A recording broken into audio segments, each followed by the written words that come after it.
Hi, have you ever met someone who breaks down so easily, gets anxious over small things, or even feels drained without even doing anything? They might be emotionally weak, but have you ever wondered why people become this way? Let's understand deeper reasons. First reason can be past trauma or childhood experiences. Emotional weakness often begins in childhood. Neglect, abuse, or constant criticism in early years can leave deep scars. When children are not made to feel safe or loved, they grow up doubting their own self worth. These unhealed wounds create emotional sensitivity in adulthood.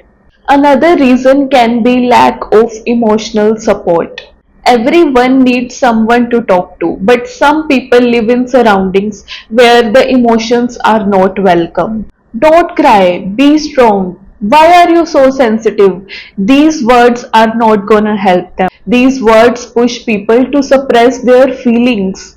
They become even more emotionally fragile. Another reason can be constant stress or burnout. Long-term stress, whether it be from work, relationship, or financial pressure, can exhaust the mind. When stress becomes chronic, the ability of brain to manage it and bounce back reduces. And that's when even the small thing starts to feel overwhelming.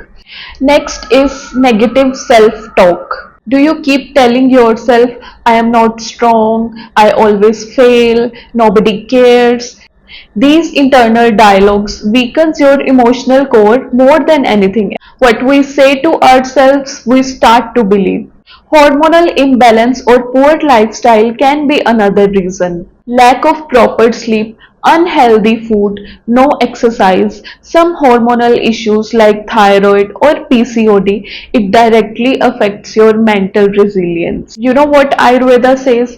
A weak man is often the result of disturbed sattva.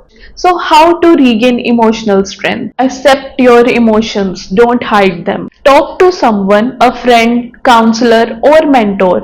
Meditate and practice pranayam daily. Avoid toxic people and toxic situations. Eat good food and maintain a healthy routine. Being emotional is not a weakness, but when emotions control you, that's when you actually suffer. Take small steps every day to strengthen your mind. Because emotional strength is not about not feeling, it's about feeling deeply and still choosing peace. Follow for more.